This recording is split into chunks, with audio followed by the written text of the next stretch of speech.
Hey parents, this is Mr. Cote picking up for science. Yes, this is regarding your fifth grade science Georgia milestones.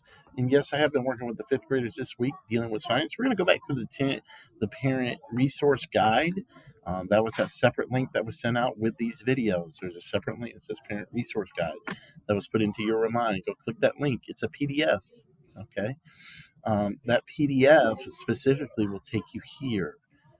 If you cannot get to that PDF, remember what I showed you in the ELA video. You can go to your web browser. You can type in Godot, Gadoe, milestones, assessment system.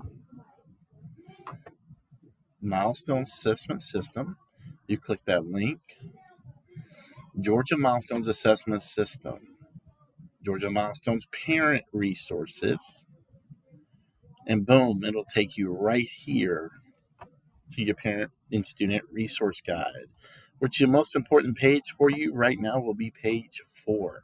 You want to go to click the hyperlink, which says up in the green dot here. We've done ELA, we've done math, so let's do science. Let's take a look at the science blueprint. Very similar. These are the 3 domains that the students work out of, and each domain has separate. And this is kind of set up similar to the ELA. They don't get into specifics like the math does. That's why it's not my favorite blueprint, but nonetheless, it's still helpful. So these are the 3 domains: earth science, physical science, and life science. Earth science is going to account for about 11 points. Physical science is going to account for about 16. Life science counts for about 19, for a total of 46 points. They do include the depth of knowledge, and I want you to pay particular attention. Level 2 and level 3 is where the science is going to live, and that's for a particular reason, because it's all about application and understanding, not your basic recall. If they gave them all level 1s, every student was scored 4. And once again, it tells you the assessment design. 1 point selected response to your multiple choice and technology enhanced questions. There's going to be about 30 of those. Then 2 point technology enhanced questions. So let's go back to the parent resource guide. We're going to go back to page 4, go to page 5. Once again, just like the math, the online online system, and believe it or not, every one of your 5th grade students knows how to get there.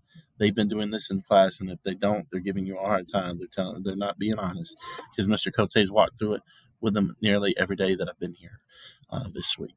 So ELG study guide for students and parents. They're going to go down to science, 5th grade science study guide.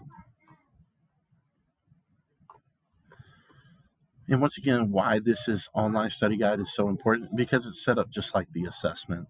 Parents, this is what their students are going to be looking at. This is almost identical to the assessment. In view and language, this is what they're going to be looking at. And that's been one of the things that I've been trying to stress to our 5th graders, that if you use this online assessment and it says begin the test, this is really not a test. This is just the online resource. And it says it at the top. It's an online study read guide.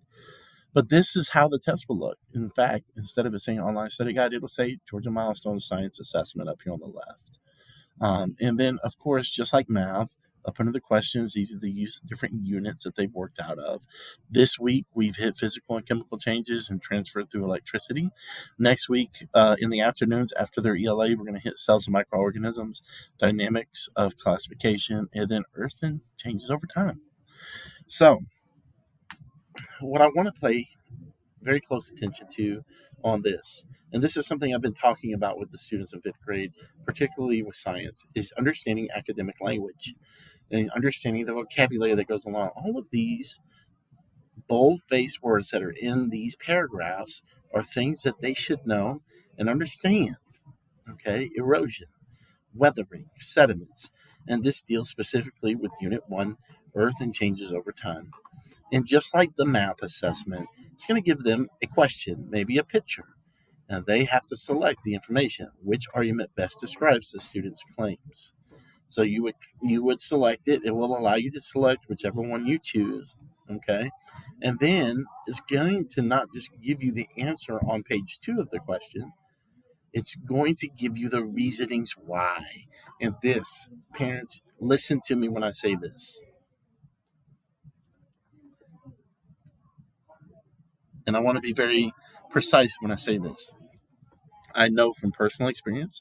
I also know from statistics that show if the parents take the time to go through these online study guides, which are available to you at no cost, provided to you by the state, that you and your students will see an increase in their achievement. So go through this with them. And at 5th grade, it's important for them to read these standards and what's involved in these standards. And Mr. Dowd has done a fantastic job before he left us about going through these standards with them. But some of this stuff, of course, happened in August. So it's important for us to revisit.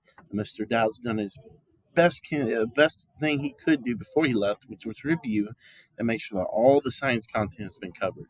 What I'm simply doing with them right now is going back through, adding some application. We've been doing some experiments. Um, Today we studied circuits and understanding circuits, which would have been in unit 4. And tomorrow we're going to build circuits, and the students are going to have to show me what they know about the circuits, and I will tell you why. I want you to look. The questions for Unit 4 start on 28. And how do we know? The people that built the test made the study guide. And we can look at the number of questions that you see. Question 28 is circuits. Question 29 deals with circuits, components of circuits. Question 30, components of circuits. Question 31, the components of the circuits and how they work and they operate. Also gives you a rubric on this one. I love that you can work out and understand. Once again, another component to circuits. These are real life application things, and that's what I'm going to be doing with them and what I have been doing with them this week for the days that I've been here. And I will continue to do next week. After the ELA sessions in the morning, they'll get their lunch, they'll take a break, and then we're going to dive into small groups for science and math. So they'll have some, so that we're continuing to work. Even though ELA is upfront and personal next week, doesn't mean that we can stop on science and math. All right. Once again, this is a little bit shorter video, but it's more along the same lines as the math. And these resources are available for you. All you have to do is click the link and remind. We appreciate what you do with our students, and we hope that you find these videos helpful. Thank you so much.